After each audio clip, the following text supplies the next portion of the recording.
forward, okay? I just wanted to highlight a few things in this story that you may not have heard before or considered. We have a story of Mary, and as Lutherans, we don't spend a whole lot of time looking at Mary. That's something that, we look at Mary as a woman who had a child. Yes, the child was Jesus, we understand that, but we look at this as Mary having a child, and let's face it, there's a lot of women that have children every single day. We don't spend a whole lot of time on this story. Because of that, we may have missed some things in it that I think speak to us, because if God can work through the time in which Mary was delivering this child, if God can work somehow in the lives of these people at that time in this way, wow, how is God working in your life? The story first begins with a woman who is too old to even conceive of the idea that she will have a child.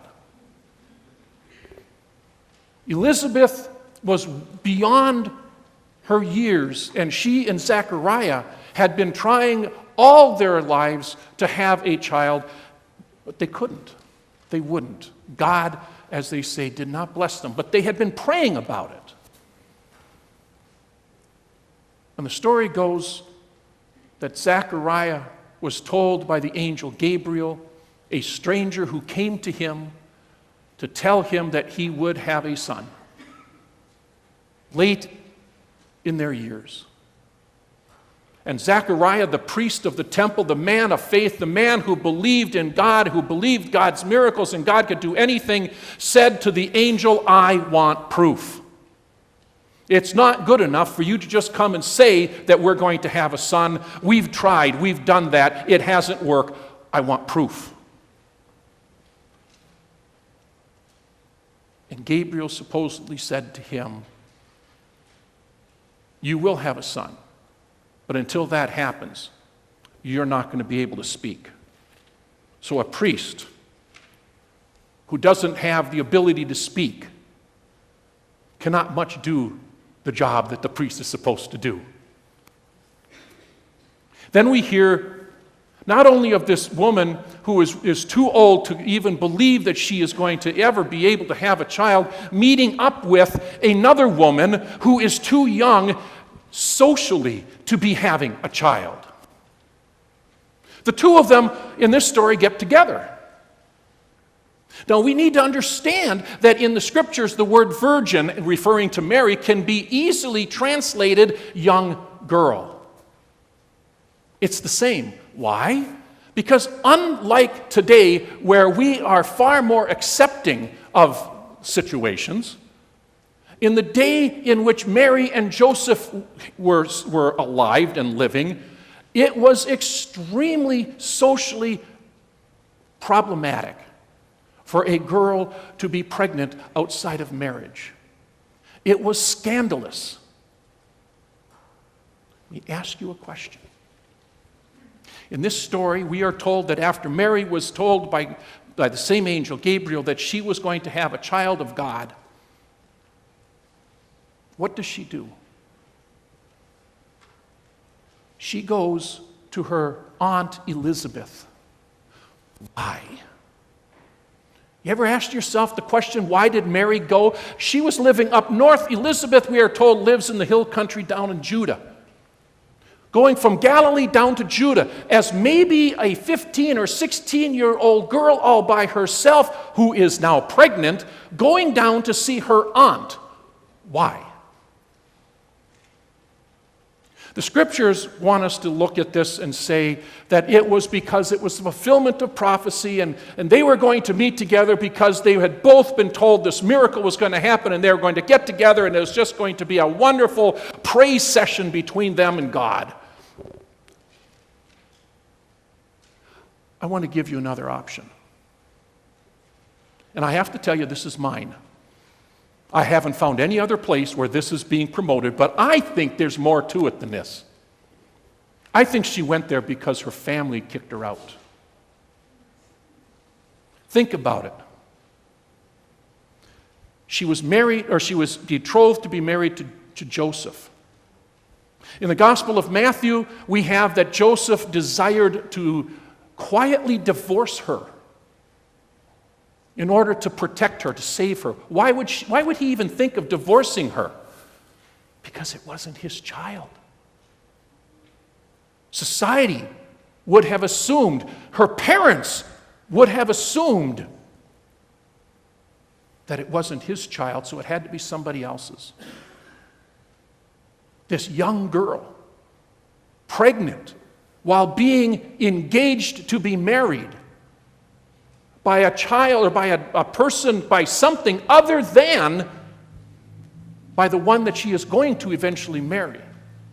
And her story is, that this stranger came. He was a messenger from God, and the stranger came and told me I was going to have a child. This would have been socially a scandal.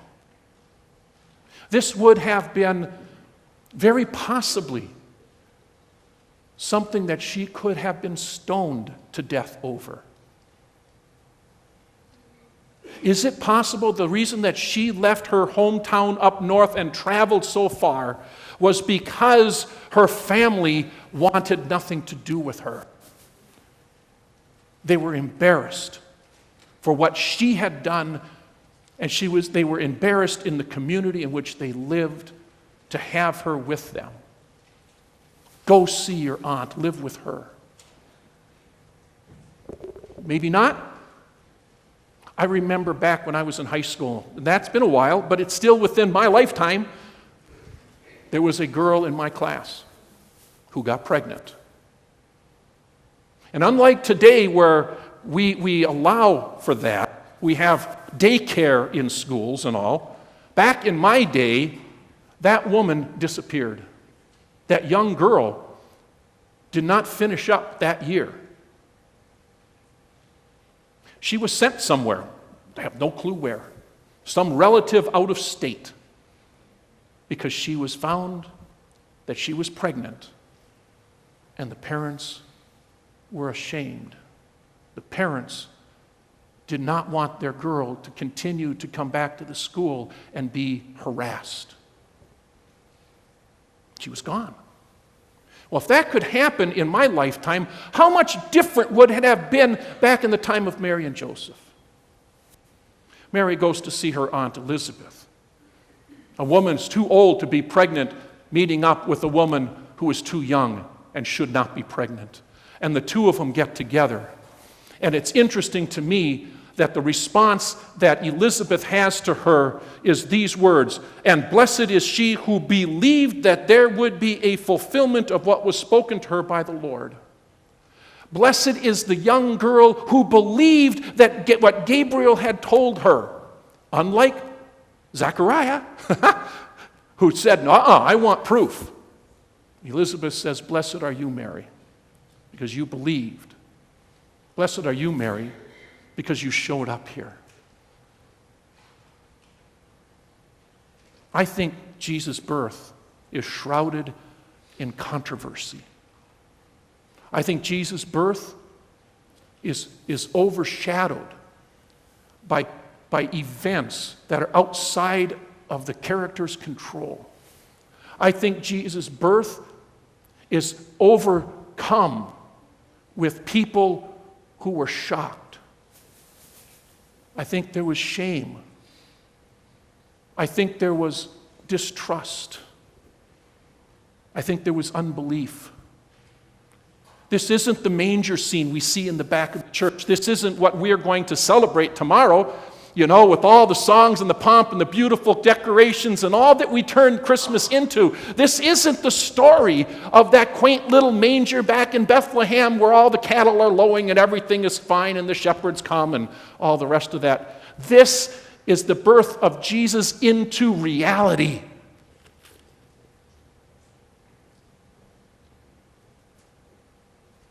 Into your life.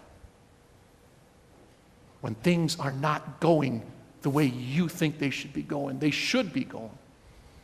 Jesus there is born into the world that is in chaos, into a world that is filled with distrust. Jesus is born. Jesus is born in a time and a place where nobody expected. The Messiah isn't born a king. He's born to a young girl who shouldn't have been pregnant. If Jesus could be born in a day like that, in a situation like that, and become real, how is Jesus becoming real in your life right now? Let's listen to our choir, shall we?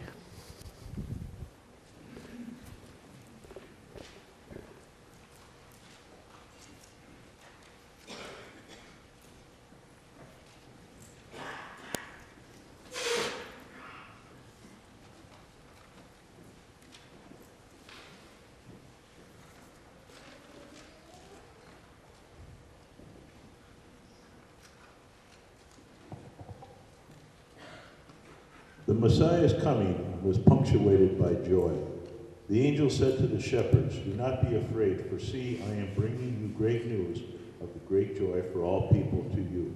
It is born this day in the city of David a Savior, who is the Messiah, the Lord. This will be a sign for you that you will find a child wrapped in bands of cloth and lying in a manger."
Following the star, kings from eastern lands came bearing gifts of gold and frankincense and myrrh.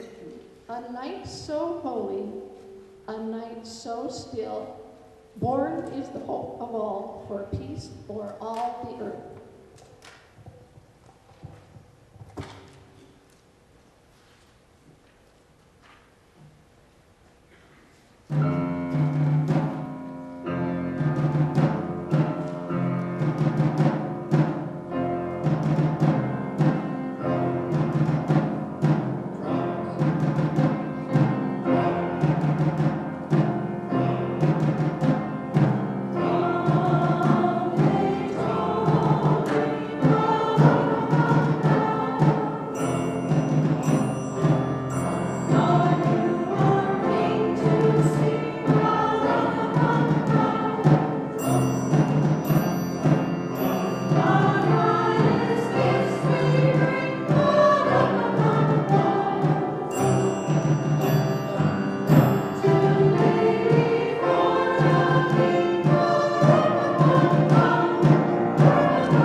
The prophets promised the coming Messiah would bring the presence of the peace of God.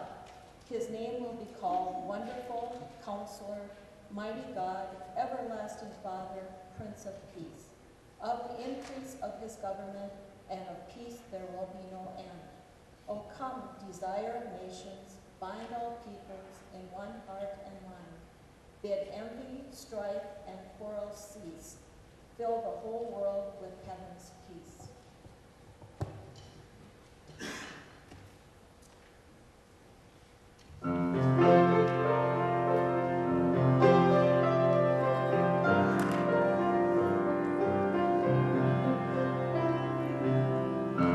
Gloria,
promises of God are promises of hope. For surely I know the plans I have for you, says the Lord, plans for your welfare and not for harm, to give you a future with hope. O hope of every contrite heart, O joy of all the meek, to those who fall, how kind thou art, how good to those who seek.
The fulfillment of God's promises were ultimately to be displayed in a kingdom founded on love. I will sing of your steadfast love, O Lord, forever. With my mouth I will proclaim your faithfulness to all generations. The darkness shall turn to dawning, and the dawning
you. Coming to bring you amazing news. In Bethlehem now a child is born. A Savior, He is Christ the Lord. We'll sing glory to God in the highest heaven. Glory to God now a child is born. Glory to God in the highest heaven. Glory to God He is Christ the Lord.